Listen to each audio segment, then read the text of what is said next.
Ya, ¿estás viendo la lámina? Y vamos a empezar la clase. ¿Sí? ¿Están viendo? Sí, doctor. Ya, muchas gracias, doctora Alexandra. Bueno, vamos a empezar entonces la clase. Pero antes de eso hemos visto un resumen de lo que hicimos en la clase anterior, que hablamos sobre analgésicos. Y vimos analgésicos de acción central y analgésicos de acción periférica. Y hablamos de los nociceptores, o sea, de los dolores que son de tipo nociceptivo, que se inician con los estimación de los nociceptores, que pueden estar ubicados generalmente en músculo esquelético, ligamentos, etcétera, y también pueden estar ubicados en vísceras. Por eso el dolor nociceptivo abarca el dolor somático y abarca el dolor visceral.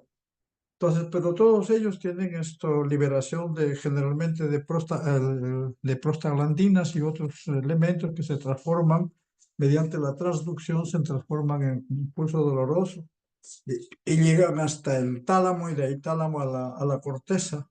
Y de la corteza van regresando, digamos, ahí donde empieza la modulación y una serie de neurotransmisores que actúan en todo este proceso. Vimos los que actúan en el bloqueando o mejorando el umbral del dolor, actuando en el ascenso y otros modulando el dolor en el descenso ya cuando viene con el estímulo de la percepción.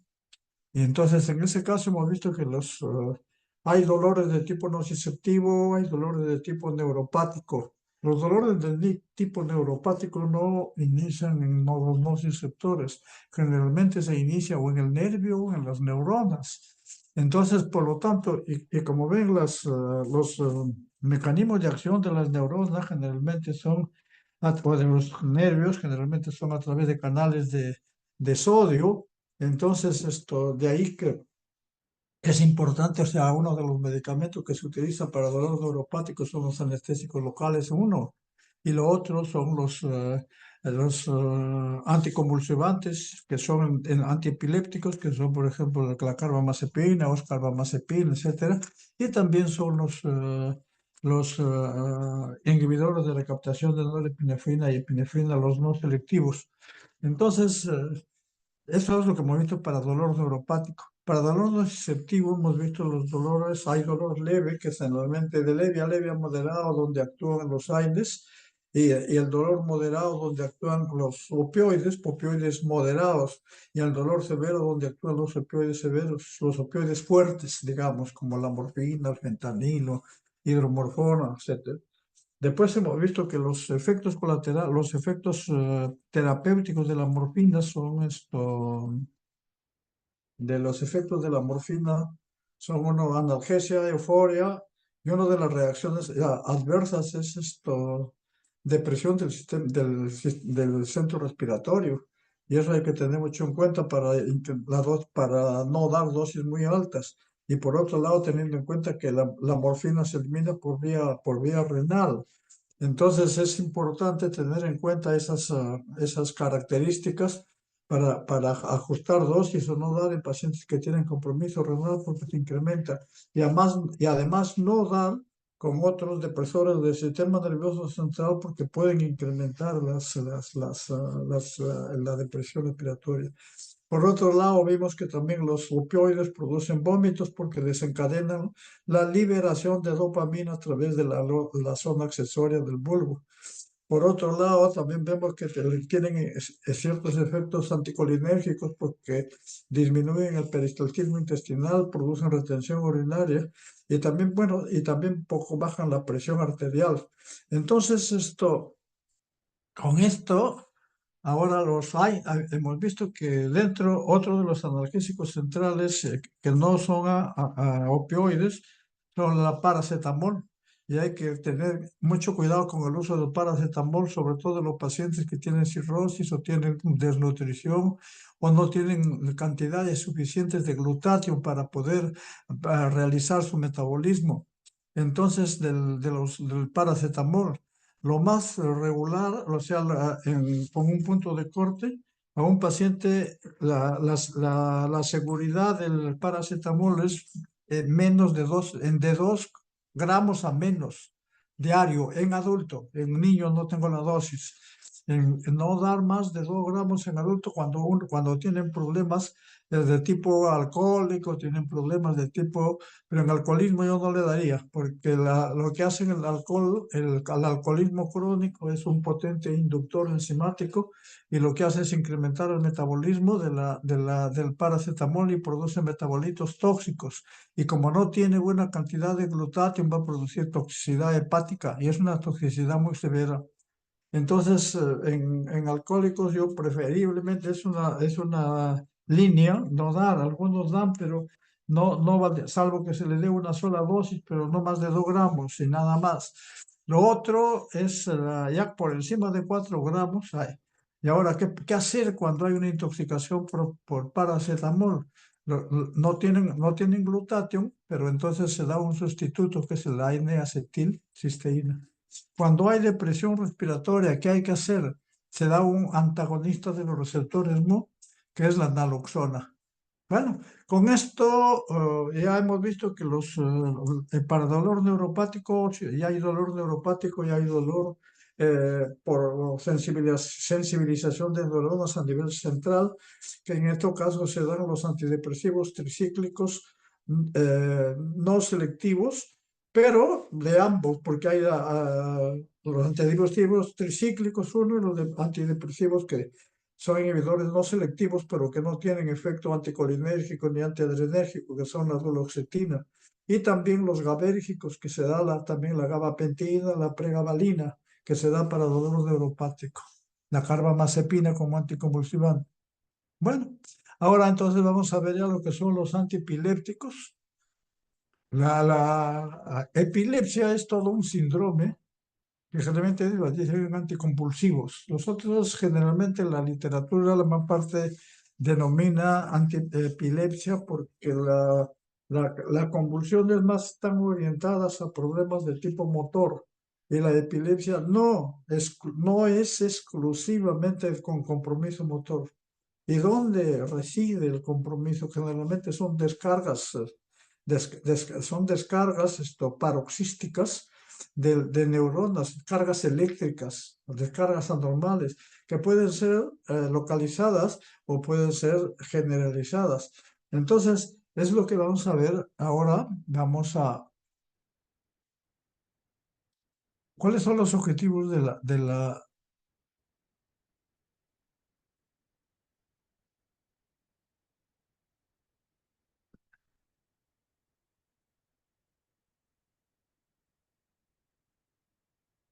hablar sobre algunas generalidades sobre la epilepsia, la terminología, etiología, diagnóstico, clasificación de los anticonvulsivantes. Acá les podría mencionar que antes de hacer la clasificación de anticonvulsivantes, tenemos que ver cómo es que se producen las convulsiones, cómo es que se produce la epilepsia, aparte de qué tipo de epilepsia existe y dónde es el compromiso. Entonces, porque ya saben, en los seminarios, talleres que dentro de poco van a ser lo que se llaman los seminarios, talleres de farmacoterapia basada en problemas, ustedes van a ver algunos importantes. Primero, tienen que conocer el problema. Ustedes no pueden dar un anticonvulsivante mientras no sepan el problema. ¿Cuál es el problema? ¿Cuál es el tipo y cómo es que se descarga y dónde preside, dónde reside? De acuerdo a eso y de acuerdo a esa clase, y de acuerdo a etiopatogenia, ahí es donde se actúa. Para eso es entonces conocer los problemas. Luego hay que ver cuáles son los objetivos que persigo con el paciente, los objetivos de la terapia. Con la terapia que yo le voy a instalar, ¿qué objetivos, qué persigo? Esos son objetivos. Los objetivos no es dar tratamiento, los objetivos no es dar educación, los objetivos, esos son estrategias. No significa que no se haga, pero esos son estrategias. Los objetivos es que no tenga convulsiones, que no se complique, que los medicamentos que les doy no tengan interacciones, no tengan reacciones adversas. Esos son objetivos. Por ejemplo, en una gestante, que disminuir el riesgo de teratogénesis. Entonces, también hay objetivos no solo por la enfermedad, sino por el paciente en sí. Entonces, Y luego, lógicamente, también discutir las características farmacocinéticas, farmacodinámicas, reacciones adversas, interacciones medicamentosas, indicaciones clínicas. Esto es importantísimo para todos los medicamentos que vamos a ver o que estamos viendo. Si bien es cierto, les vuelvo a repetir, si bien es cierto que se menciona mucho, dice doctor, pero estos medicamentos cuando nosotros llegamos a clínica y estamos haciendo internado ya no se utilizan. Bueno, depende, habría que hacer una evaluación comparativa. Lo que pasa es que a veces por la influencia de introducción de productos nuevos, lógicamente, si hay diferencias, hay que hacer un estudio comparativo entre los fármacos nuevos y los fármacos que actualmente lo están usando, si sirven o no sirven. Los nuevos pueden servir para determinada situación específica, nada más. O al final, si es que hay muchas reacciones adversas con los tradicionales, sí, habría que usar, pero eso hay que analizarlo. Entonces, por eso es importante que ustedes conozcan cuando llega un medicamento nuevo, tienen que conocer las propiedades farmacocinéticas, por más nuevo que sea, las farmacodinámicas. Tienen que conocer, como es nuevo, las reacciones adversas no las van a conocer mucho. Generalmente tienen poquísimas y la industria generalmente no lo miente, pero a la medida que va usando ya van a aparecer muchas reacciones adversas que aparecen a los 5 a 10 años y a veces antes, y algunos productos son retirados del mercado por la aparición de reacciones adversas fatales. También interacciones medicamentosas. Los antiepilépticos se caracterizan porque tienen muchas interacciones medicamentosas y como vamos a ver en el transcurso de la exposición, la mayor parte de antiepilépticos se metabolizan por el sistema de óxido reducción y usando el citocromo P450, algunos de los isosomas, algunos utilizan uno, otros utilizan dos. Algunos dan metabolitos activos, otros dan metabolitos inactivos. Algunos se eliminan por hígado, otros se eliminan por riñón. Entonces, y es importante porque le volvemos a repetir, que creo que fue una pregunta del examen. Cuando un medicamento tiene problema, se elimina por riñón como producto activo o se elimina como metabolito activo, prácticamente hay que hacer ajuste de dosis. Y lo mismo cuando un paciente se hace por vía hepática, el fármaco se elimina por vía hepática y sobre todo como activo o metabolitos activos, hay que hacer un ajuste de la terapia. Estos son conceptos que hay que llevárselos siempre cada vez que ustedes quieran indicar un medicamento. Bueno, entonces ahora sí, ¿qué es epilepsia? Es un síndrome neurológico que se caracteriza por crisis súbitas y transitorias de tipo motor, sensitivo, autónomo, psíquico. Mire, no es solo motor, puede ser sensitivo, puede ser autónomo o psíquico.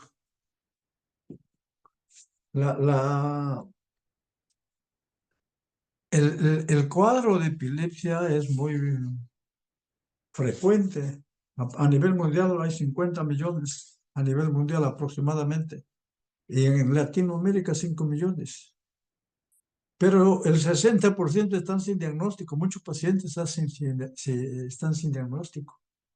Yo recuerdo mucho un paciente que lo veía en mi consultorio privado hace años, prácticamente tenía episodios, y bueno, un día que fue a consultorio, nos dimos cuenta, le empezaba con un poquito de mareo, dolor de cabeza y en ese momento le dio y perdió el conocimiento, pero rapidísimo. Dijo, doctor, ¿qué me pasa? Lo envié al neurólogo, era una crisis de ausencia y él lo tenía frecuente y es lo que más le molestaba. Al final le dieron su tratamiento y ya mejoró notablemente. La crisis epiléptica es la manifestación eléctrica de la actividad eléctrica normal en un grupo de neuronas. Generalmente están localizadas en la corteza. Entonces, pueden ser alteraciones de tipo genético.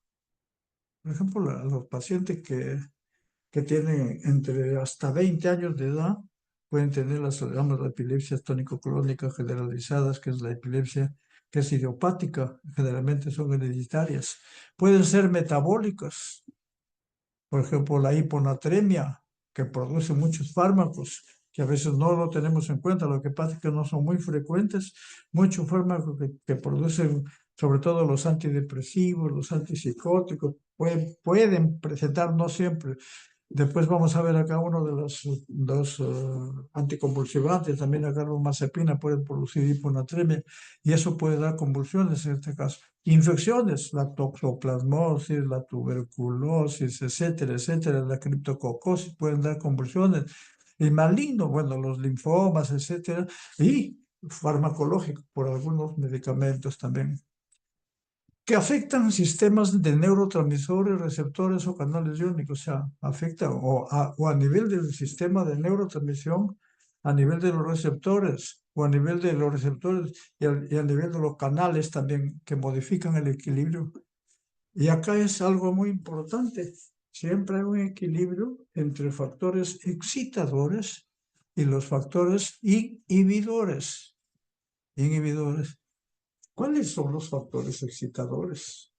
Las neuronas, digamos, excitadoras, ¿cuáles son a nivel del sistema nervioso central? Ya mencionó la doctora. ¿Cuáles son? El glutamato y el aspartato. El glutamato, digamos, el aspartato a través de receptores NMDA y a través de receptores AMPA. Y los inhibidores, ¿cuáles son? Los, los neurotransmisores GABA a través de receptores GABA.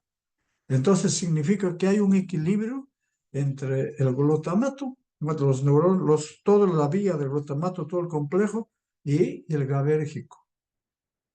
Si se incrementa los estímulos excitadores, va a haber convulsiones. Si disminuye el efecto, digamos, la acción de los inhibidores, va a haber convulsiones. Y acá vemos donde uno puede actuar o bloqueo los excitadores o potencio los inhibidores. Entonces, yo creo que ya está claro en cuanto a cómo puedo actuar en términos generales. Clasificación de las epilepsias primaria idiopática, 60-70%. Causa desconocida. 5 a 20 años. Casi nunca se identifica el origen, pero generalmente pueden ser hereditarios. Pero hasta los 20 años. Eso no significa de que un paciente que tenga 8 años y convulsiones diga que no pueda hacer una secundaria. No, las secundarias se pueden presentar, pero la mayor parte de secundarias se presentan más por encima de 20 años. Pero hay que analizar, no bien siempre. Secundaria o sintomática, 30-40%. Causas identificables, anormalidad congénita o postraumática. Tumores, abscesos, quistes, abscesos cerebrales, quistes, etcétera. Enfermedad vascular, o sea, por ejemplo, la neurocisticercosis se produce convulsiones. Enfermedad vascular, también trastornos degenerativos, las infecciones por VIH, meningitis, encefalitis, toxoplasmosis, criptococosis, tuberculosis, ya vimos esto. Entonces, esas son epilepsias secundarias. Entonces hay que tener, y acá, por ejemplo, lo hemos visto, yo recuerdo mucho de un paciente que nos enviaron cuando teníamos el centro de farmacología clínica y el programa de antibióticos, fuimos a ver a un paciente que estaba con, no fiebre, pero estaba una febrícula y estaba bien convulsionado, entonces estaban pensando, tenía un poquito de rigidez de nuca, estaban pensando que era una meningitis, pero vimos que no había marcadores de infección. Y ya inclusive le habían sacado el líquido y no había marcadores de infección. Entonces, pero decían, no, si es una infección, ¿no? A ver, denme la historia, fuimos a ver la historia clínica, examinamos al paciente y vimos que lo que era una hiponatremia marcada, estaba con 120, 115, 120 o 115 de sodio, por eso estaba convulsionando y por eso estaba en coma el paciente. Entonces le corregimos eso y mejoró. Y eso, bueno, desde ahora para que sepa, cuando hay una hiponatremia, hay dos situaciones. Uno es hiponatremia dilucional, que se debe a que a los pacientes a veces como son de edad, no les quieren dar sodio, sino les dan agua sola, entonces hay una dilución, entonces el agua penetra al sistema nervioso central y prácticamente y produce ese tipo de lesiones, o sea, es la dilucional. Y la otra es lo que se llama el secreción inadecuada de hormona antidiurética. Y esta secreción de hormona antidiurética, cuando uno hace el diagnóstico, yo me ubico en tres lugares, en cerebro y en pulmones, dos lugares. En cerebro puede ser cualquier problema y en pulmones también cualquier problema y eso nos sirve para diagnóstico. Bueno, vamos a ver ahora.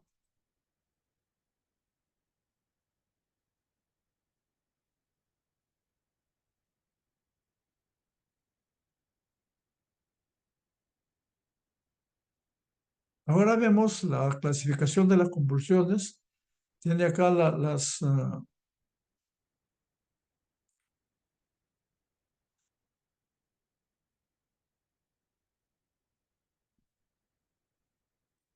tenemos las convulsiones, todas se originan en la corteza cerebral,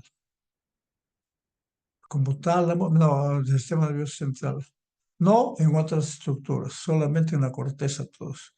Pueden ser localizadas y lógicamente los síntomas son, depende de la localización, si es frontal, si es temporal, si es occipital. Y lo otro, las localizadas, pero que se generalizan después. Y otras que desde el inicio son generalizadas. Entonces, estas son las clasificaciones generales. Pero acá vemos ahora otro aspecto,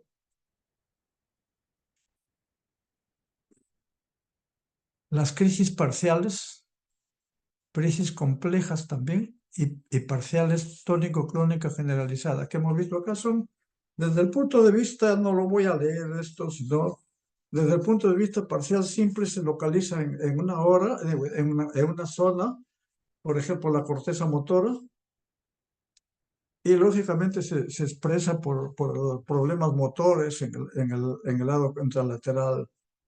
Esto, ¿cuál es la parcial simple? Generalmente se caracteriza porque no hay pérdida del conocimiento.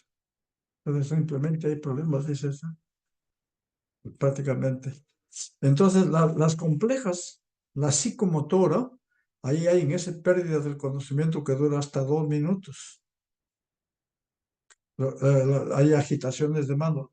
El electroencefalograma hasta la fecha sigue siendo un instrumento fundamental para el diagnóstico de las convulsiones. ¿Por qué? Lógicamente el electroencefalograma, porque es lo que evalúa las descargas eléctricas anormales.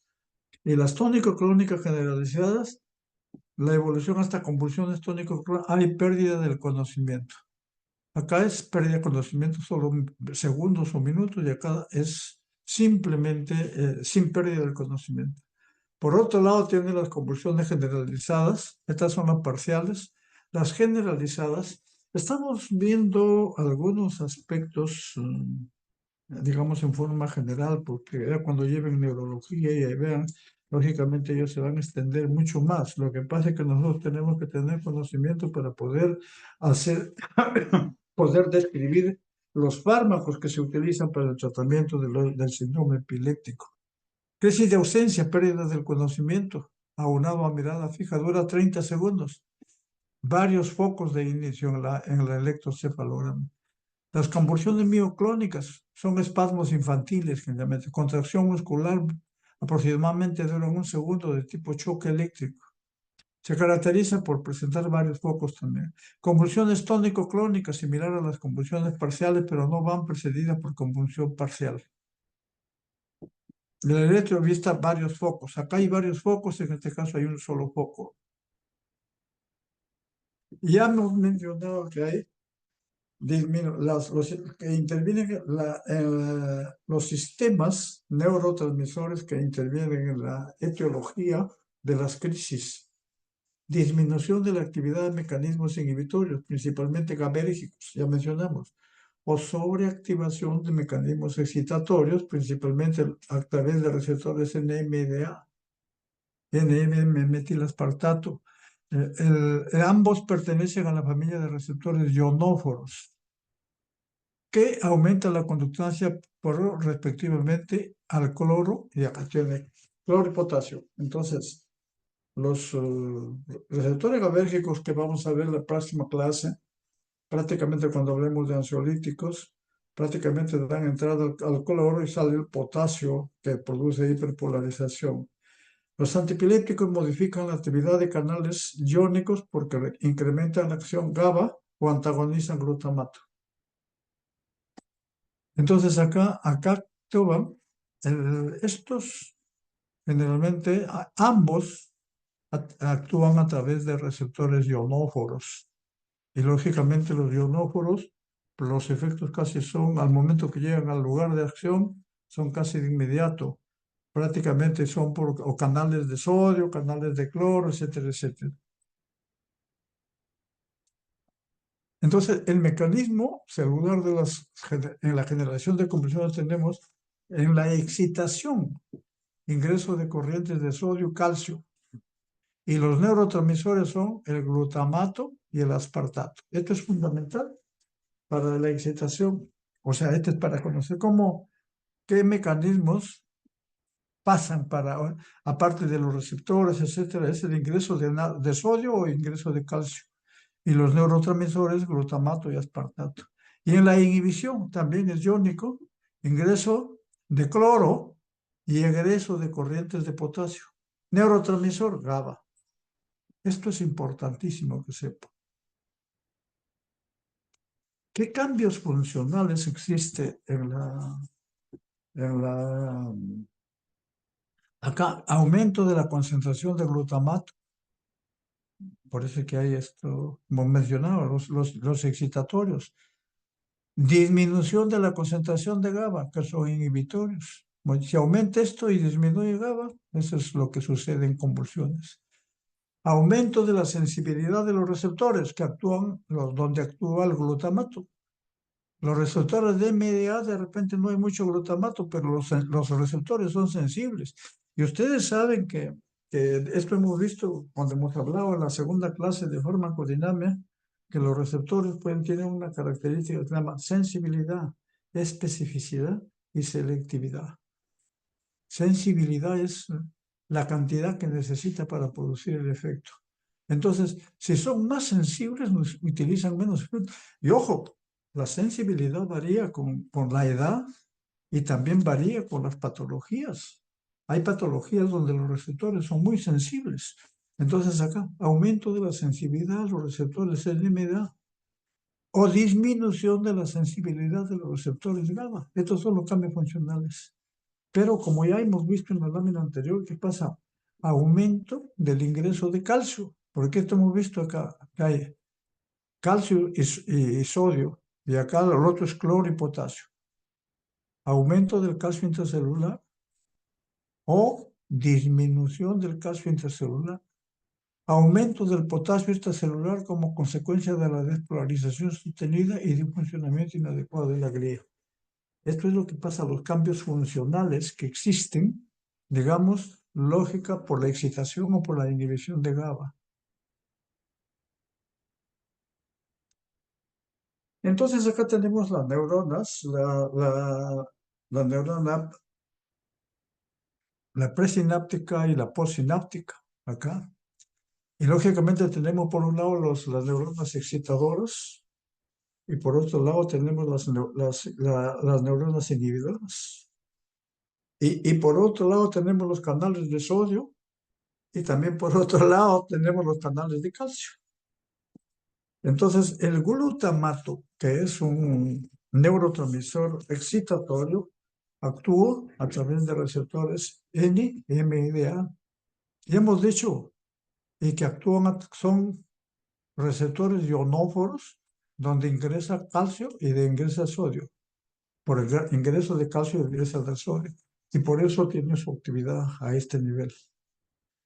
Los receptores inhibitorios actúan a través del ingresa cloro y sale potasio. Entonces, desde el punto de vista, entonces, ¿qué tienen acá en la estructura anatómica? Tenemos los receptores NMDA, tenemos el glutamato, tenemos los canales de calcio, tenemos los canales de sodio y tenemos el sistema GABA. Entonces, acá es donde intervienen los productos. Los que inhiben la liberación del glutamato. Inhiben la liberación del glutamato porque lógicamente bloquean canales de sodio. Fenitoína, lamotrigina, fenobarbital. A este nivel, inhiben los que inhiben, digamos, también los canales de calcio directamente. Carbamazepina, ácido valproico y fenitoína.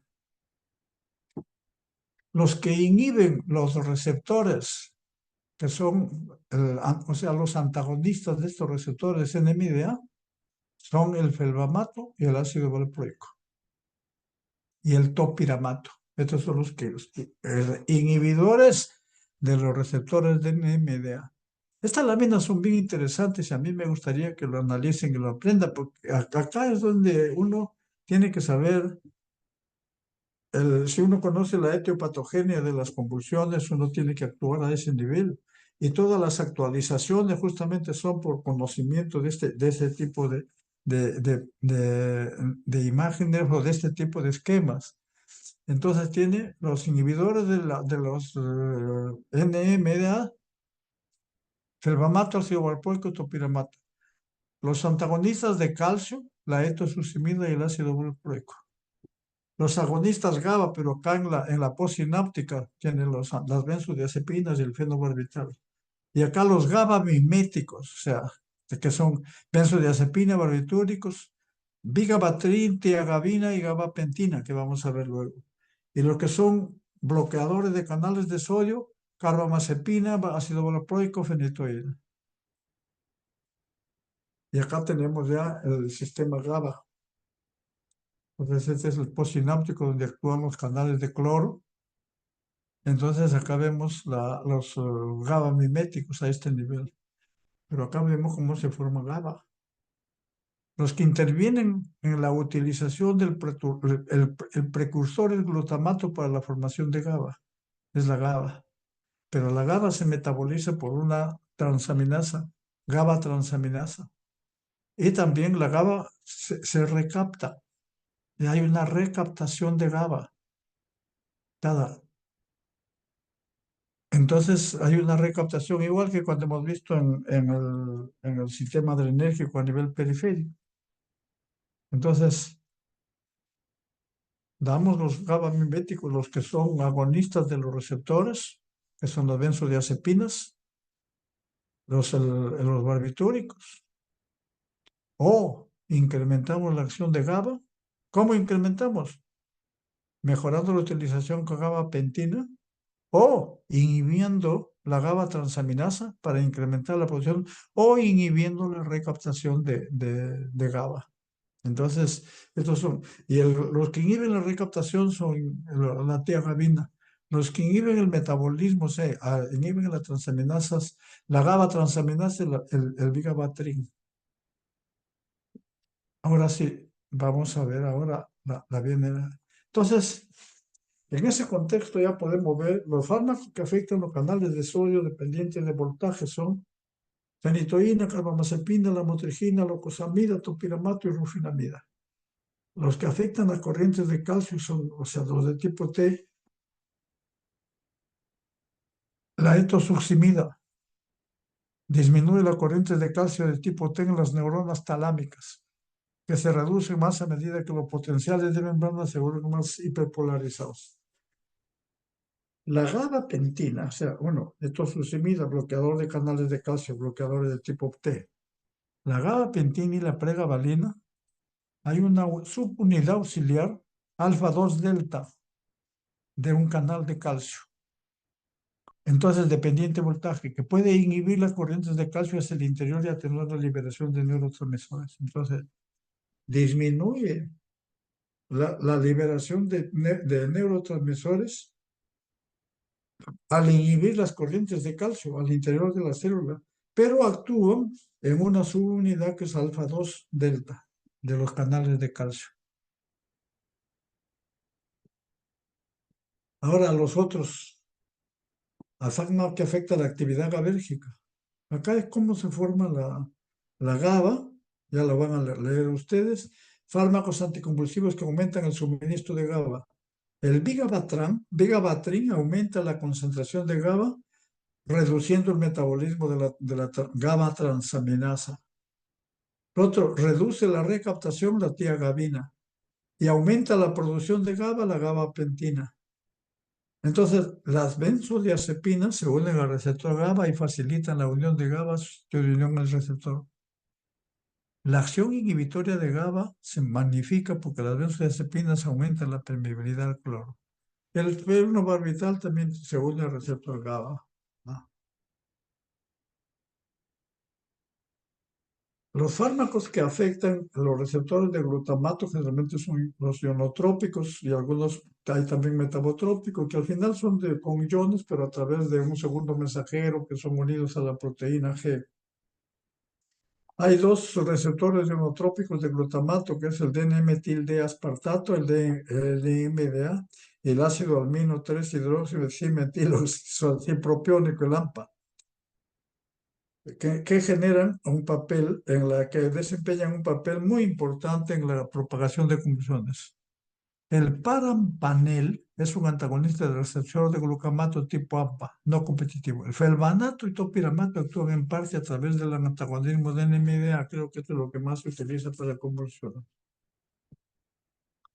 Otros mecanismos de acción es el levetiracetam y brivaracetam. Se unen a una vesícula sináptica del SB2A. La unión de este sitio puede modificar la transmisión a través de alteración de la función de vesículas. Es allá un mecanismo especial. La pregabalina está relacionado químicamente con la gabapentina, al igual que la gabapentina.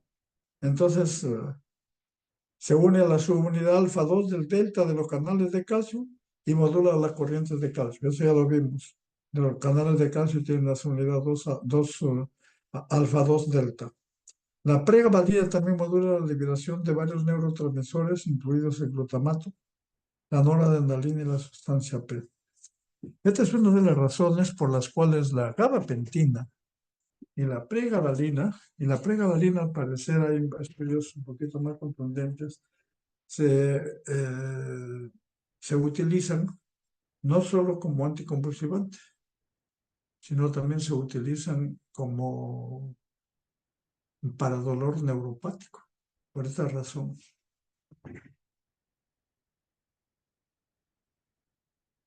Tenemos acá los mecanismos de acción, o sea, todos los que actúan, no están los de rojo, son los que tienen más acción sobre canal de sodio. Los que tienen canal de potasio, acá están los que tienen los que están de azul acá. Y los que inhiben la transmisión, las benzodiazepinas, están acá. Y eso es lo que se une a un receptor, el brivaracetam. Ahora, esto es en términos generales. La oscarbamazepina, generalmente canales de sodio que están de rojo, todos canales de sodio. Canales de calcio, generalmente la pregabalina, generalmente que hemos dicho, que actúan en la unidad 2 alfa, A2 en los canales de calcio. Inhiben la transmisión a ese nivel. Todos son inhibitorios a nivel de la succinamida también, succinamida. Y acá vamos a ver solamente algunos aspectos de los anticonvulsivantes. Mire, todos se metabolizan por uno u otros de los enzimas microsomales hepáticas, entonces intervienen en el metabolismo del sistema microsomal enzimático. ¿Y esto qué impacto tiene? O sea, o pueden ser inducidos o pueden ser inhibidos. Entonces acá está qué tipo de inducción o inhibición enzimáticas hay. Generalmente en problemas hepáticos hay que ajustar la dosis del brivaracetam. Y acá están la unión proteica. Algunos tienen baja unión proteica, otros tienen gran unión proteica. El cannabidiol es una sola, un principio activo del cannabis. Cannabis tiene bastante. Por eso que, o sea, dicen, no utiliza el cannabis completo, no. Hay ya sustancias que han sido aisladas y algunas de ellas tienen efecto anticonvulsivante y otras de ellas tienen efecto analgésico, especialmente para dolor de tipo neuropático o dolor crónico severo, pero se utilizan como segunda alternativa o tercera alternativa, nunca como primera. Porque todos los componentes producen dependencia, producen tolerancia y pueden producir síndrome de abstinencia y pueden producir reacciones adversas severas. Esto hay que tener mucho cuidado, pese a que se está utilizando esto ya con más frecuencia, no solamente en nuestro país, sino en otros países. Entonces, la dosis se ajusta en moderada o severa en deficiencia hepática. La carbamazepina lógicamente también un problema hepático. El cenobamato en problema hepático, estos no se metabolizan a metabolitos activos, se eliminan. Cuando hay problemas hepáticos hay que tener en cuenta estos fármacos. Luego viene el clobazam, también ajuste de dosis en problemas hepáticos. Pero la escarbamazepina, lo que pasa es que la carbamazepina sí ajuste en compromiso renal y también compromiso severo hepático, pero más en compromiso renal la carbamazepina. Por eso es que la oscarbazepina también ajusten en compromiso renal severa. El felbamato ajuste en compromiso renal. O sea, los que hay que ajustar en compromiso renal hasta la fecha son la carbamazepina, el dicarbamazepina y el felbamato, pero hay otros más. La gabapentina también ajuste en compromiso renal. La locosamides en ambos. La lamotrigina es más en el problema hepático. Y la levetiracetam ajuste si es que hay compromiso renal. La oscarbamazepina, lógicamente, necesidad también la dosis ajuste en insuficiencia renal severa. Acá el resto están en problemas hepáticos y algunos en problema renal severo. Hay que tener mucho cuidado. Entonces, como conclusión de estos cuadros, podemos decir que estos fármacos se eliminan o digamos, el metabolismo es favorecido por sí. Y lógicamente cuando uno da inhibidores o inductores pueden haber interacciones que incrementan o bajan las concentraciones y por lo tanto tienen reflejo en los efectos. Y depende, cuando producen metabolitos activos, incrementan el efecto, pero puede ser efecto de tipo tóxico. Y hay que tener en cuenta, algunos se eliminan por vía hepática y otros se eliminan por vía renal. Y hay que tener cuidado porque como son metabolitos activos o el metabolismo es pobre, prácticamente tienen que ser ajustados o en insuficiencia hepática severa o en insuficiencia renal algunos. Por ejemplo, fenitoína en ambos. La pregabalina también en insuficiencia renal, igual que la gabapentina. La rufinamida sí tiene metabolitos inactivos. La pregabalina también en ajuste renal. Acá la tiagabina se transforma a metabolitos inactivos. El topiramato en insuficiencia renal hay que tener ajustes y lo mismo el valproato en insuficiencia hepática. El bigabactrin en compromiso renal, lo mismo la sonisamida también en compromiso renal especialmente. Ahora vemos que hemos tratado de enfocar el metabolismo porque es importante mencionar eso, pero hemos tratado de enfocar en ese, sobre todo para la utilidad del aspecto clínico. Yo siempre no me canso de mencionarles que nuestra orientación, bueno, como clínicos, es orientar la farmacología al uso. Lo ideal, pues, digamos, desde el punto de vista de ciencias básicas, es hacer una descripción de tipo básico, sobre todo el aspecto bioquímico, el aspecto el aspecto farmacológico, pero más profundo. Pero ya con la experiencia que vemos nosotros en la clínica, hemos decidido hacer una orientación clínica. O sea, no estamos haciendo terapéutica, estamos haciendo farmacología, pero con orientación terapéutica, con orientación. Y acá tiene los fármacos que se utilizan tanto en todas las convulsiones, las focales o las generalizadas. Y acá tienen, en esta lista, tienen los fármacos que se utilizan en epilepsia de tipo focal, incluyendo las que se utilizan, las que tienen no solo efecto local, sino se generalizan también.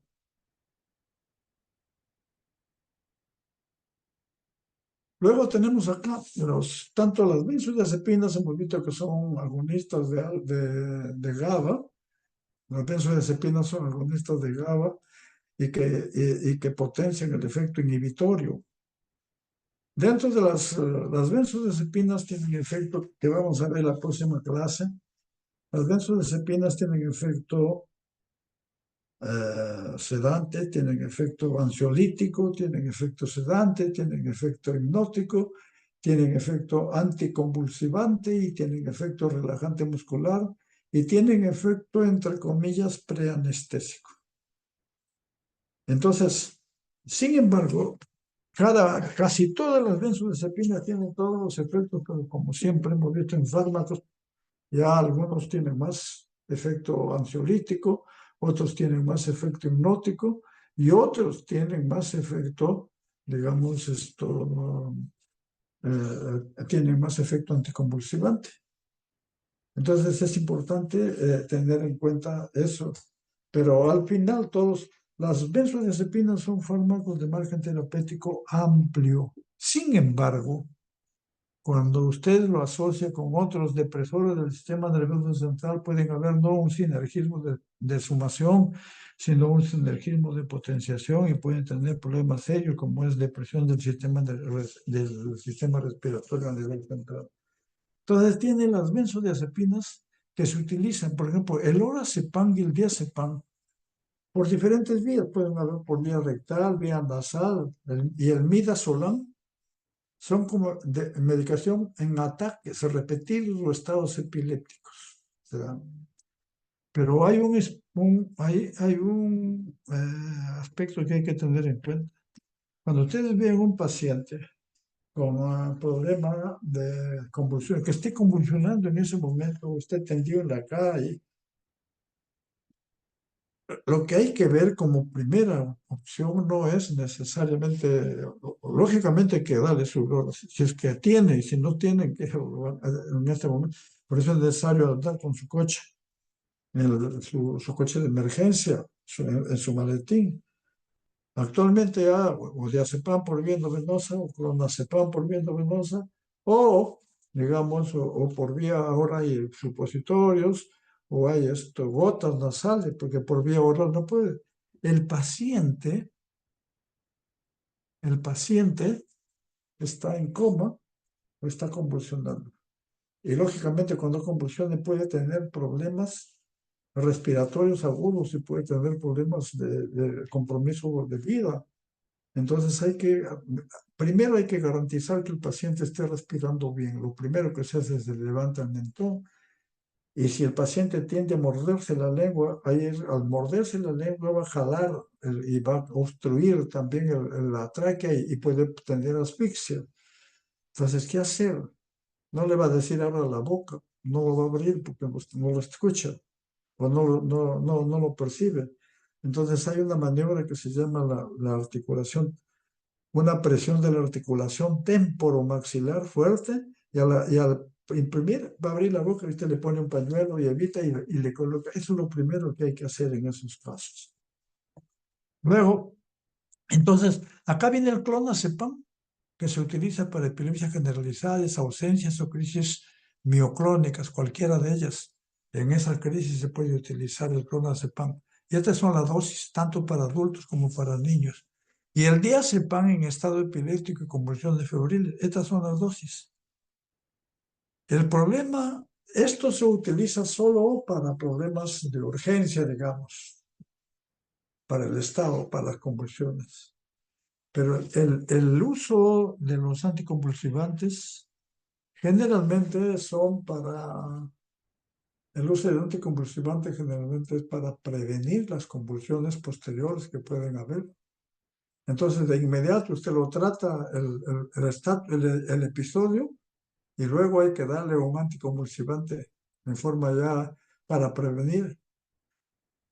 Las benzodiazepinas pues, se usan para mejorar las convulsiones. Pero ¿cuál es el problema?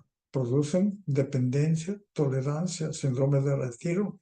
Entonces, por esta razón, no se utilizan las benzodiazepinas a largo plazo para problemas convulsiones. Y pueden producir pues sedación, ataxia, depresión, etc.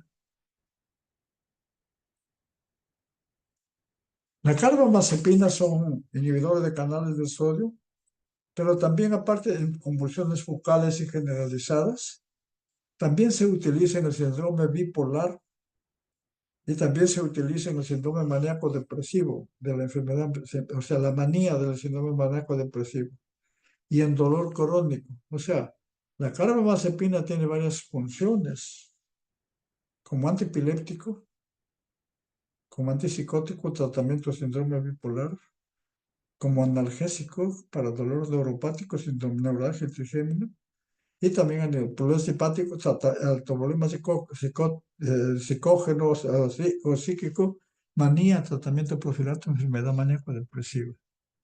Entonces, en una revisión sistemática que se realizó en el 2013, la Liga Internacional contra la Epilepsia concluye que la carbamazepina es tan eficaz en la monoterapia inicial para adultos con convulsiones focales y posiblemente también sea para niños. Es potencialmente eficaz como monoterapia para adultos y niños con convulsiones tónico-crónicas de inicio generalizado. También.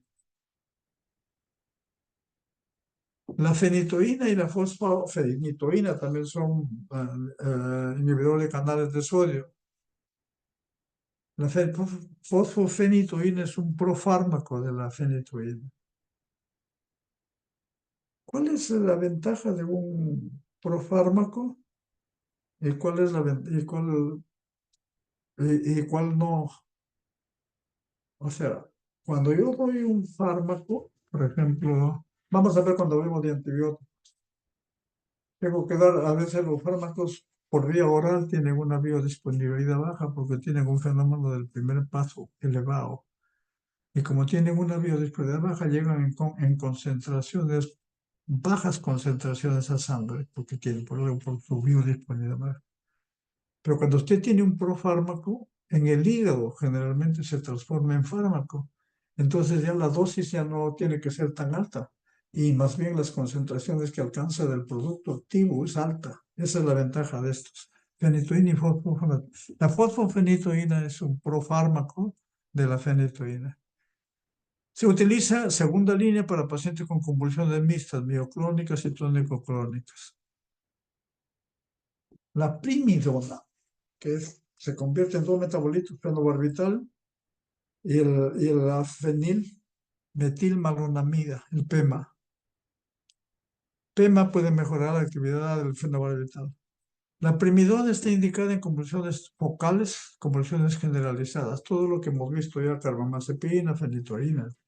La rufinamida también está indicada como tratamiento de convulsiones para convulsiones asociadas con el síndrome de Lennox-Gastaut.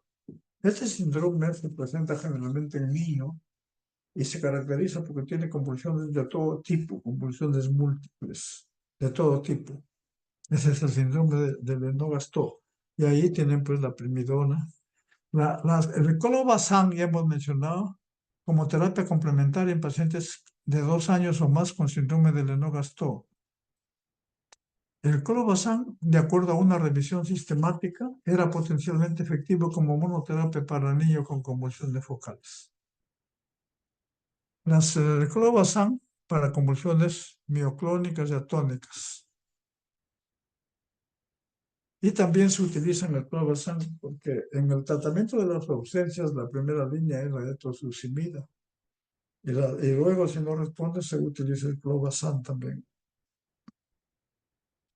La etosuximida, tratamiento crisis de ausencia. También la trimetadiona y el felbamato también se utilizan para la crisis de ausencia. Para tratar convulsiones focales y se utiliza en síndrome de Lennox-Gastaut también. La gabapentina, hemos dicho que se une a la subunidad auxiliar alfa 2 delta de un canal de calcio, inhibe la liberación de neurotransmisores. Terapia complementaria para las convulsiones focales refractarias. Entonces, la gabapentina no es un anticonvulsivante que se utilice de primera elección, sino como los que son refractarios.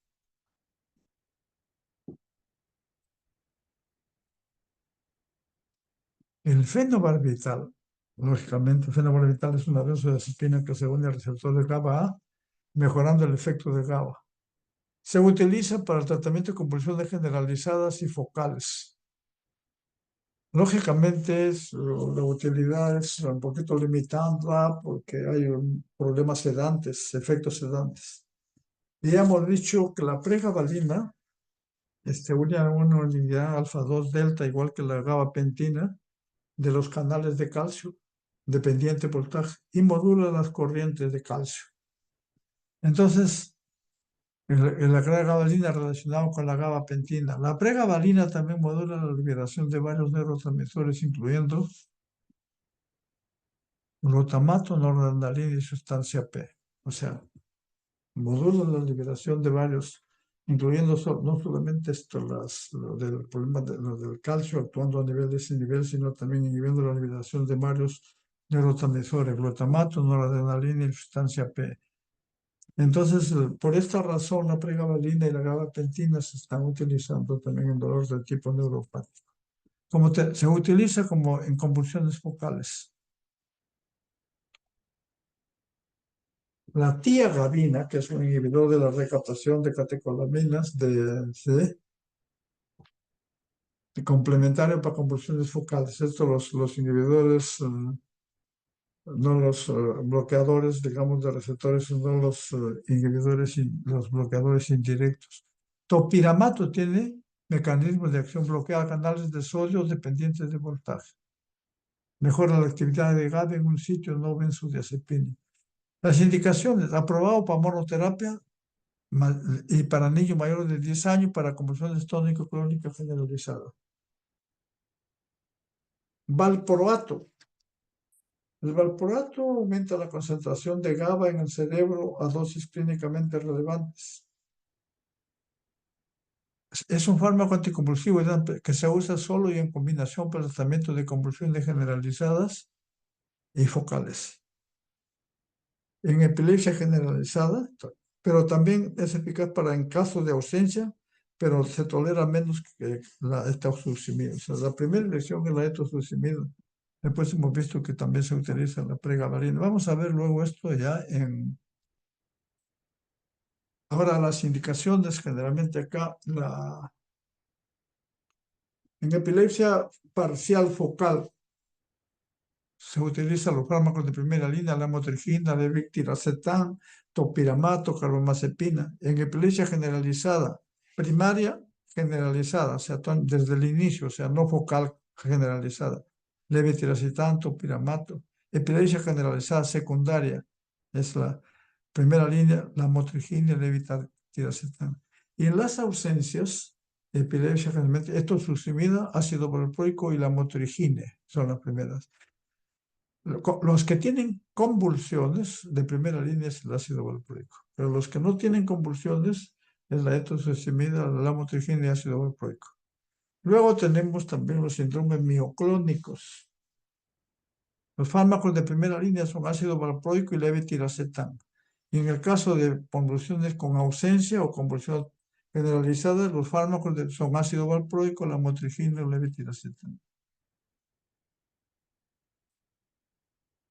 ¿Qué es un estado epiléptico? Un minutito, por favor.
Entonces, ahora sí bien, en lo que son los estatus epilépticos, es una convulsión prolongada, más de 20 minutos, es un estatus. Más frecuentes en el estado epiléptico generalizado y que es potencialmente mortal. Por eso hemos mencionado lo que se debe hacer desde el inicio, mejorar. Y lo importante es, en este caso, yo tuve la oportunidad de ver ahí cerca de a una universidad, paciente que estaba atendido, menos mal que estaba al ladito, había una clínica y vinieron con su benzodiazepina, pero nosotros lo que hicimos es auxiliar en mejorar la respiración, hicimos la maniobra que hicimos, le pusimos un pañuelo y prácticamente con eso se logró que estabilizar, le pusieron su benzodiazepina y pasó ya a la clínica para que lo trate el neurólogo.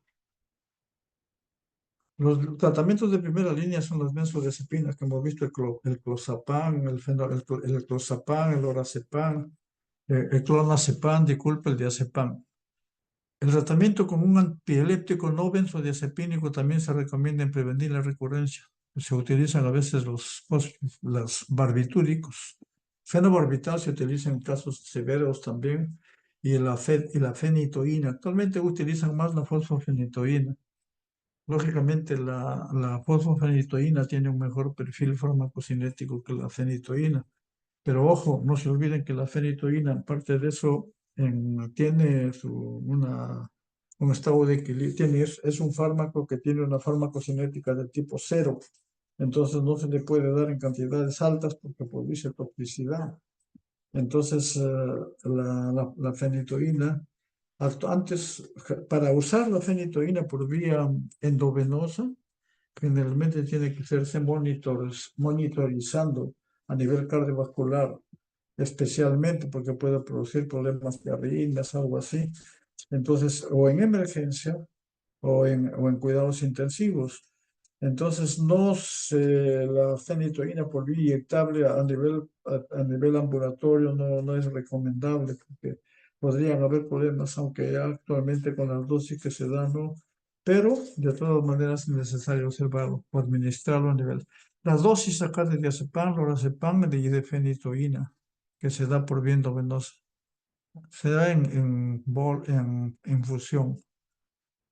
Ahora viene acá un aspecto importantísimo que son las reacciones adversas e interacciones. Desde un comienzo mencionamos que las reacciones adversas se caracterizan justamente porque los anticonvulsivantes son fármacos de margen terapéutico estrecho o muy estrecho, lo que significa de que las concentraciones terapéuticas tienen que ser bien calculadas porque si no, o bien definidas, porque si no puede haber toxicidad o no puede haber o no hay efecto. Entonces, acá hemos visto lo que son las, ah, ah, las reacciones adversas de más, pero hay reacciones adversas sistémicas y hay reacciones adversas neurológicas y toditas, por A o B razón, unas con más o menor intensidad o algunas variantes, pero todas producen depresión, producen diplopia, etcétera, etcétera, irritabilidad, temblores, etcétera. Entonces acá, por ejemplo, el cannabidiol produce anemia y elevación de transaminasas. Esto le hemos puesto de acá de rojo porque esto es de gran importancia. Entonces, no es que no usa el cannabis nomás, no. Hay que tener mucho cuidado en el manejo. Y mire que produce a nivel del sistema nervioso central depresión, insomnio, disturbios del sueño, sedación, letargia. Todo el resto son problemas gastrointestinales, etcétera. Algunos, y luego, por ejemplo, acá tienen lo otro, es la oscarbazepina y la carbamazepina, creo que acá está. Carbamazepina produce hiponatremia y lo mismo la oscarbazepina produce también hiponatremia. Y ya hemos dicho, la hiponatremia, si un paciente a veces está todo confuso, dice, no, con el medicamento, con la epilepsia, pídale su. Tuve la oportunidad de ver una paciente de prácticamente 99 años que tenía prácticamente que entró en coma y tenía un poquito, no convulsiones, pero tenía movimientos y entró en coma. Entonces se pensaron muchas cosas, pero cuando vamos a verlo, bueno, el médico que primero lo vio le pidió sus electrolitos y tenía un sodio de 120, hiponatremia. ¿Por qué? ¿Qué había tomado? Y preguntamos, pues, ¿tomó carbamazepina? No, no, no. ¿Qué ha tomado? Un antidepresivo, tipo la sertralina. Y hay otros antidepresivos de última generación que producen, pero no es que produzcan hiponatremia frecuente, pero hay que monitorear porque producen hiponatremia. Casi todos los antidepresivos de nueva generación producen, pero en la frecuencia, o sea, no veamos la frecuencia, sino el impacto clínico. La fenitoína, ¿qué produce? Hipertrofia gingival y rash. Cuando hay hipertrofia gingival, pienso en qué? En fenitoína, en anticonvulsivante, o bloqueadores de canales de calcio. El topiramato disminuye el peso, disminuye la visión, el bigabatrin, y esas son las reacciones adversas de tipo neurológico. Las interacciones, o sea, ya hemos visto entonces hay reacciones adversas sistémicas que son de importancia como las hiponatremias. Hay reacciones sistémicas que son importantes como la hipertrofia gingival. Hay otras reacciones importantes como son la anemia y reacciones a nivel del sistema nervioso central que son muy variadas, que pueden ser leves hasta severas. Los antipilépticos, interacciones medicamentosas. La fenitoína, el fenobarbital y primidona disminuyen por inducción enzimática la vida media del ácido valproico y la carbamazepina. La carbamazepina es un potente inductor enzimático, pero también, disculpa,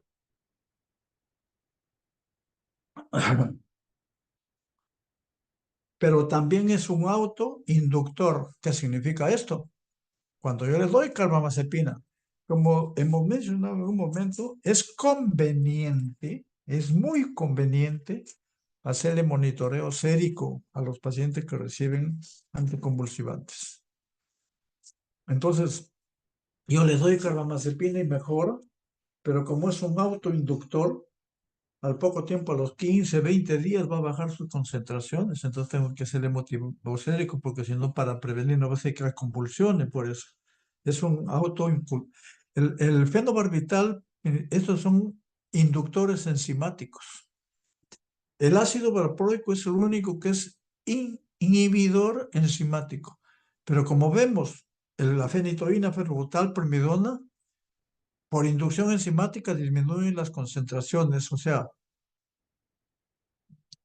la vida media del ácido fólico y de la carbamazepina. Al disminuir la media, es porque disminuye la concentración, disminuye el efecto. El ácido valproico a su vez inhibe el metabolismo del fenobarbital, por lo que se requiere ajustar la dosis de este último. ¿Qué pasa? Que los AINES ya hemos mencionado en la clase anterior, tienen una unión proteica muy alta. Entonces se unen a la unión proteica y pelean por la albúmina y lógicamente lo desplazan a los anticonvulsivantes. Y al desplazar a los anticonvulsivantes incrementa la fracción libre, y la fracción libre prácticamente va a producir incremento que puede producir efecto máximo, mayor efecto o hasta efecto tóxico.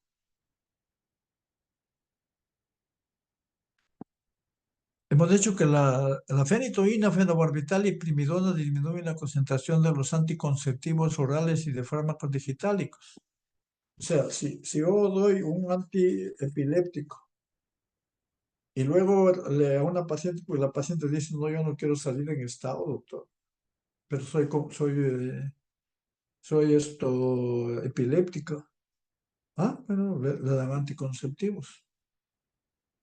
Cuando deberían decir, hay no solamente los anticonceptivos, hay estrategias no solamente farmacológicas para eso, sino también hay estrategias no farmacológicas. En anticonceptivo puedes poner el diafragma, puedes poner una serie hay otros tipos de dispositivos como anticonceptivo. Y lo que hacen, les dan les dan un antiepiléptico, les dan un anticonceptivo oral. Lógicamente, como son inductores, anticonvulsivantes son inductores, prácticamente le incrementan el metabolismo, bajan sus concentraciones y no funciona el anticonvulsivante, el anticonceptivo, disculpe, y salen en estado. Acá tiene la carbamazepina, ¿con quién actúa? Con el brivazepam, clonazepam. La carbamazepina es un potente inductor enzimático. Acá, todo lo que pasa el clonazepam, el felbamato. ¿Y cuál es el manejo acá? Monitorear el estado clínico. Y lógicamente puede ser necesario reducción de la dosis de carbamazepina y monitorear el estado clínico y se puede hacerle concentraciones mucho mejor. La fenitoína disminuye el efecto de la carbamazepina por aumento del metabolismo. La tiagabina disminuye el efecto de la tiagabina, aumenta el metabolismo también. Toditos por efecto. El valproato, sí, disminución del efecto del valproato, porque aumenta la toxicidad, aumenta el metabolismo por sí, etc. Luego vamos a ver acá otro. La carbamazepina altera el efecto de la fenitoína. Todos estos son por problemas de inhibición o inducción enzimática. Vamos a ver acá, ahí lo van a revisar ya con más detenimiento. Lo mismo. La oscarbazepina, posible toxicidad con oscarbazepina, lógicamente, y la topiramato, posible toxicidad con fenitoína, porque disminuye incrementa el metabolismo y lógicamente aumenta esto, produce metabolitos tóxicos. Creo que en este cuadro ustedes podrían ver, pues los cuadros anteriores son ya individualizados. Acá tenemos lo que son los inductores. ¿Cuáles son los antiepilépticos inductores? Carbamazepina, fenobarbital, fenitoína, primidona y topiramato son inductores. ¿Y qué sustratos? Si yo doy fenitoína con corticoides, incrementa el metabolismo de los corticoides, disminuye sus concentraciones séricas y tiene el efecto. Y disminuye notablemente el efecto. Ya hemos visto nosotros un paciente, pero no fue con fenitoína, sino fue con rifampicina, que también es un potente inductor enzimático. Un paciente que está recibiendo corticoides en dosis elevadas, 60 miligramos diarios, o sea, como efecto inmunosupresor en un paciente que tenía lupus eritematoso, y lógicamente, como los corticoides alteran la inmunidad celular, produjeron problemas de tipo una tuberculosis. Le hacen diagnóstico y le empiezan a dar terapia triple para tuberculosis, y lógicamente el lupus se activó, se reactivó. Entonces ya fueron a la unidad de farmacología a preguntar, entonces dijimos, bueno, ¿por qué? Porque la fenitoína, en este caso, lo que le habían dado la rifampicina es un potente infusor de los corticoides y le había disminuido la concentración hacia la mitad. Por lo tanto, hay que incrementar la dosis de corticoides, etcétera. Luego tenemos acá, y así, con esto es igual con los que son inhibidores de los anticonvulsivantes, amiodarona, estos cloranfenicol, tener mucho cuidado con esto, porque son inhibidores de estos, pueden incrementar la concentración y pueden producir toxicidad, sobre todo a nivel del sistema nervioso central. Esto es eritromicina, claritromicina. La isoniazida es un potente inhibidor también de la fenitoína, de la carbamazepina.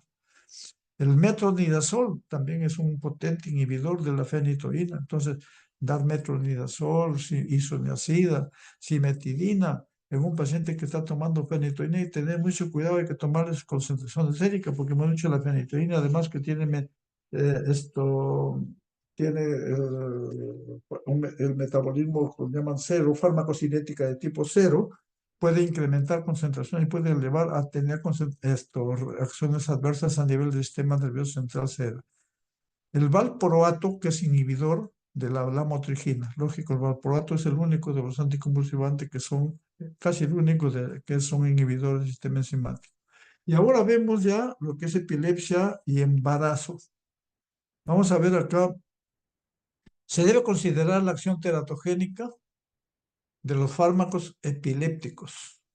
Y hemos visto, bueno, vamos a ver, hay una clasificación de la FDA para fármacos en gestante, que son de la A, B, la C y la D.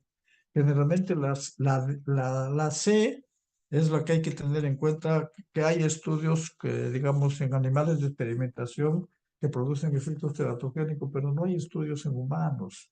Entonces ahí lo que predomina es el beneficio sobre el riesgo. Si hay mayor beneficio que posible o potencial riesgo, más que no se sabe si es riesgo o no, pero la D sí. En la D sí hay riesgo de teratogenicidad o alteraciones en el desarrollo, pero no hay otras alternativas. Entonces hay que darlos, entonces siempre el beneficio. Entonces, los que se utilizan para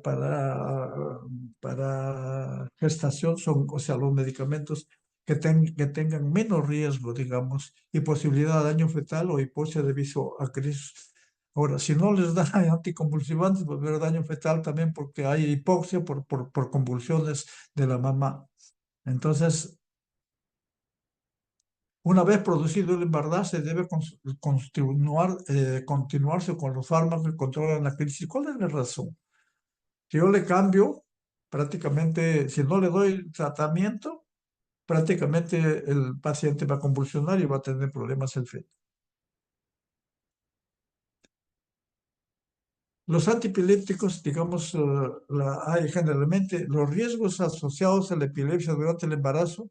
Puede haber complicaciones perinatales, empeoramiento de las convulsiones.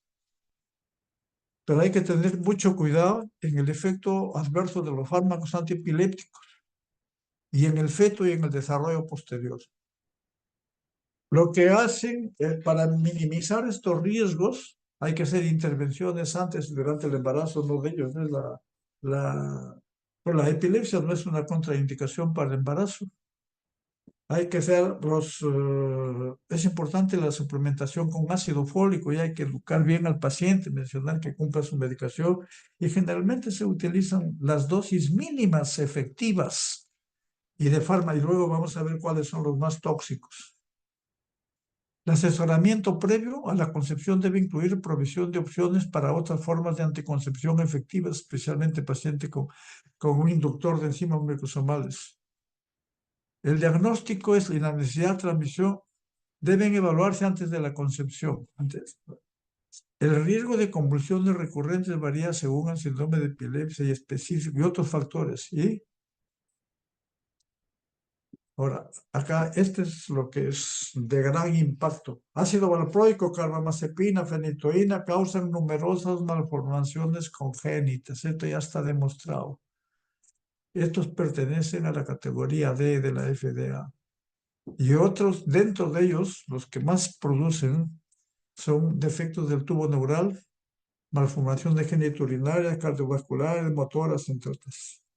La lactancia no está contraindicado porque las concentraciones que llegan a la leche materna son bajas.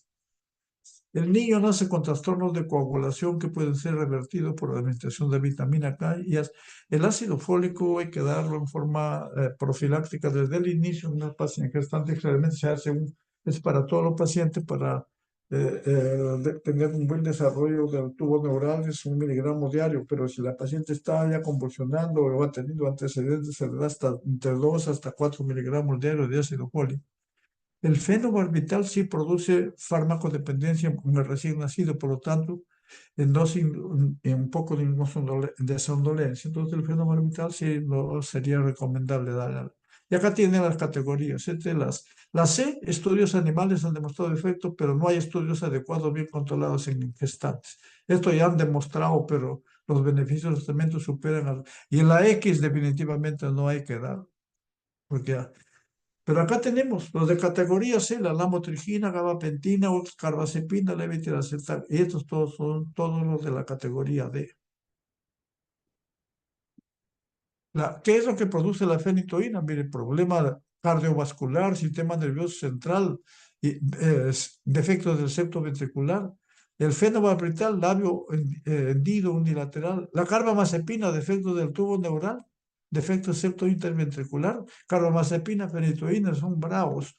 Ácido valproico, también problema del tubo neural. Fenitoína más fenobarbital, ano imperforado, etc. Carbamazepina, espina bífida, más ácido valproico. Y en esta lámina vemos acá algo importante, que es el ácido valproico, es el que tiene mayor, el incremento de riesgo, primero es con ácido valproico. Un poquito menos riesgoso, pero también tiene más riesgo la fenitoína, el fenobarbital.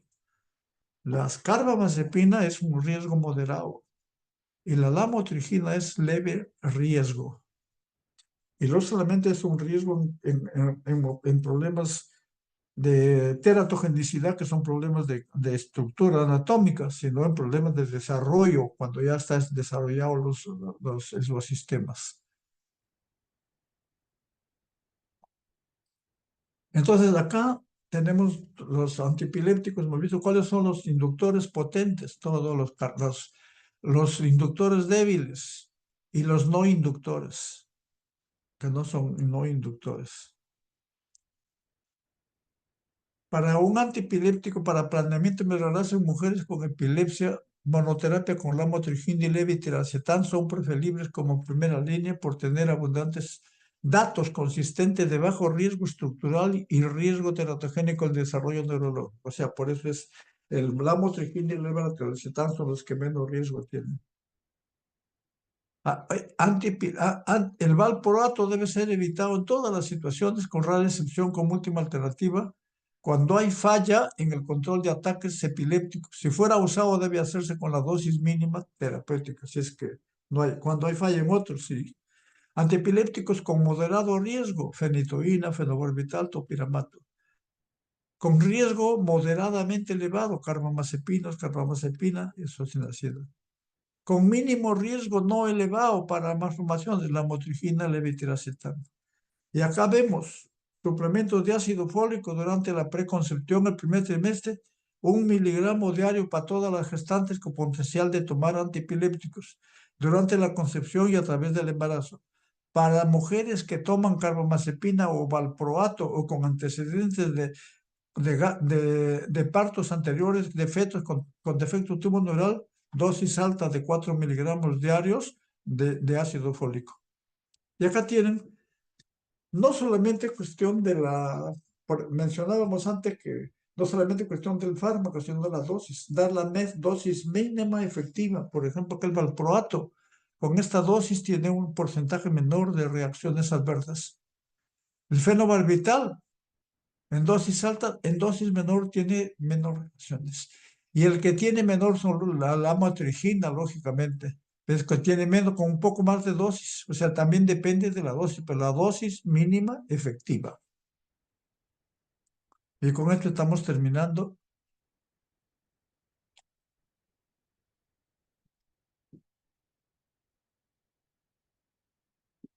Bueno, vamos a pasar. Vamos a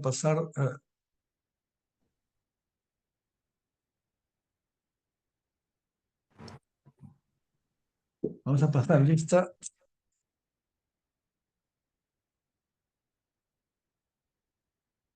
Hay 61, ya. Alania Grandes. Presente, doctor, buenos días. Buenos días. Aldave Fernández. Presente, doctor, buenos días. Altatorre Adams. Presente, doctor. Apasa Mamani. Presente, doctor. Aponte Arangoitia. Presente, doctor. Araujo Marcos. Presente, doctor, buenos días. Arangoña. Presente, doctor, buenos días. Artica Rodríguez. Arzubial de Mora. Presente, doctor, buenos días. Barbosa Cabanillas. Presente, doctor. Barrientos Bravo. Presente, doctor. Bedoya Caballero. Presente, doctor. Bravo Hacha. Presente, doctor. Bravo, Hacha. Cabrera Ramos. Doctor, presente. Campos Silva. Caituiro Corrales. Presente, doctor, buenos días. Cernaf Jiménez. Presente, doctor, buenos días. Chacaltana Garavito. Condori Salcedo. Presente, doctor. Buenos días. Carrales Pizarro. Cueva Quirós. Presente, doctor, buen día. Cursi Chacón. Dionisio Cagua. Presente, doctor. Inciso Rodas. Presente, doctor. Buenos días. Espinosa Dionisio Juan presente. Brocho. Buenos días, doctor. Espinosa presente. Buenos días. Sí. Fernández Chapoñán. Buenos días, doctor. Presente. Guzmán Béjar. Presente, doctor. Buenos días. Jumpiri Jiménez. Sí, presente, profesor. Infazón Quispe.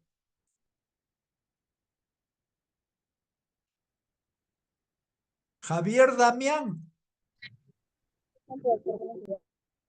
Javier Damián. Presente, doctor. Buenos días. Jiménez Hernández. Presente, doctor. Buenos días. Larico Quispe. Lérico, presente, doctor. Buenos días. Laura Machuca. Presente, doctor. Buenos días. Lázaro Aliaga. Lázaro presente, doctor. Buenos días. León Salomé. Presente, doctor. Buenos días. Leiva Morales. Presente, doctor. López Gual. Magno Reyes. Presente, doctor. Buenos días. Malpartida Sánchez. Manrique Maldonado. Presente, doctor. Manjavil Cabriseño. Marcelo Zapata. Presente, doctor. Presente. Manjavilca. Sí, presente. Ya, muy bien. Marcelo Zapata. Presente, doctor. Buenos días. Buenos días. Mendoza Falconi. Buenos días, doctor. Presente. Montenegro Huerta. Presente, doctor. Buenos días. Montoya Ríos. Presente, doctor. Buenos días. Buenos días. Orihuela Aguilar. Presente, doctor. Buenos días. Orozco Julca. Presente, doctor. Pacheco Huerta. Presente, doctor. Buenos días. Patiño Ortiz. Presente, doctor. Buenos días. Pinto Calcino. Presente, doctor. Buenos días. Pisconte Pardo. Presente, doctor. Buenos días. Príncipe Aguilar. Presente, doctor. Buen día. Queiroz Aparicio. Presente, doctor. Buenos días. Ramos Aquino.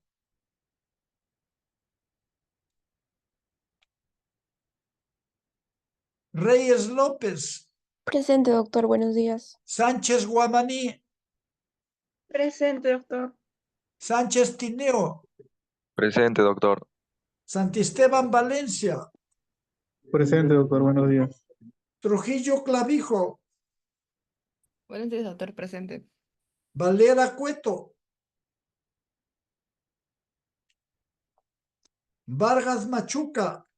Presente, doctor. Buenos días. Doctor, Vázquez Artica escrito Chacaliaza. en el chat. Valera Cueto. Escúcheme. ¿Valera Cueto está? No está. Vargas Machuca. A ver, Vargas Machuca. Vargas Ya. Machuca presente. Ya está, sí, pero Valera Cueto no está. Ya. Vázquez Chacaliaza. Vázquez Chacaliza, presente, doctor. Ya, muy bien. Vega Torres. Presente, doctor. Verástegui Tocas. Presente, doctor. Virgilio Ñaupa. Presente, doctor. Vilela Lucchini. Presente, doctor. Villanueva Guardia. Presente, doctor. Buenos días. Villarreal Rodríguez. Presente, doctor. Buenos días. Yáñez Peña. Presente, doctor. Buenos días. Zamora Chota. Zamora Chota. No está.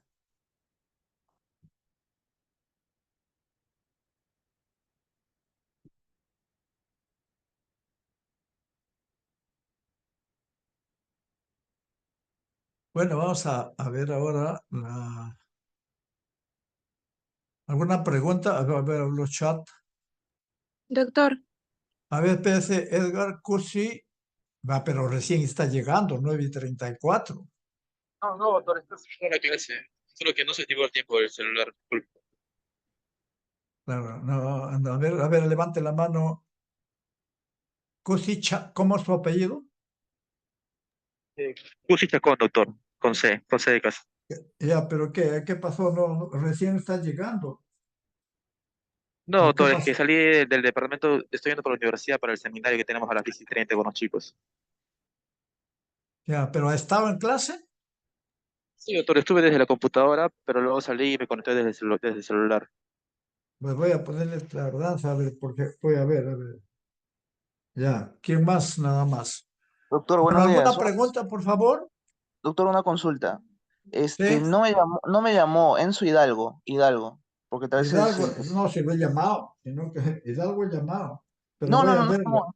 me Ya, no llamó. hay problema, no se preocupe, si no lo he llamado, de repente está con asistencia, pero si Ok, no, por si eso le era he la consulta. Doctor, puesto, si le he puesto falta es porque he llamado, pero voy a verlo, no se preocupe.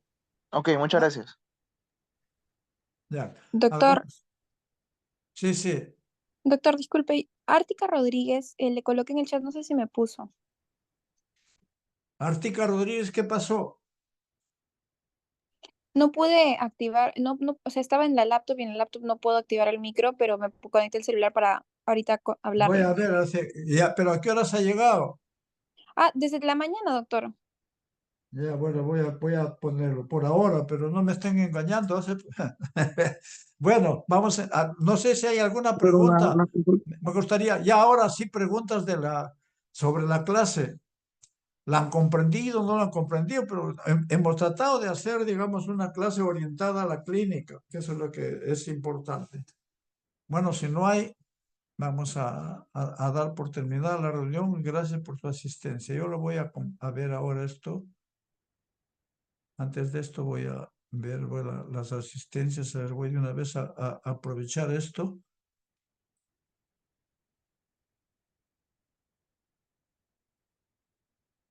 Hidalgo, Ártico, Chacón, Hidalgo. Ártico está con falta. Sí, no sé de llamar. Voy a poner tardanza por ahora. Profesor, profesor, Sí, este, sí. Dionisio Ah, me ha contado porque no confirmé muy bien. claro, no fue por eso, pero si le llamé a Artica, sí le he llamado. Yo he llamado a todos, pero por eso está con falta, porque si no, no. Pero le estoy poniendo tardanza por ahora. ¿Dionisio está con falta, profesor? Hidalgo, PS Hidalgo, Artica, Chacón.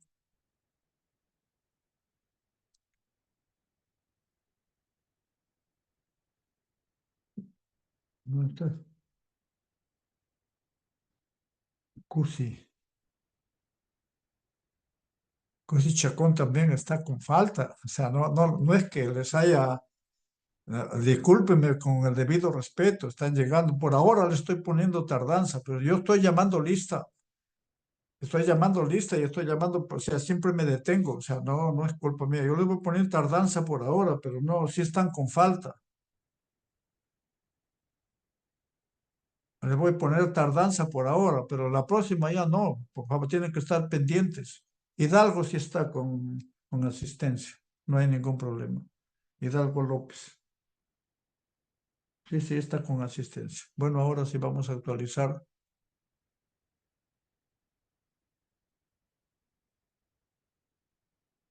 Ya, entonces,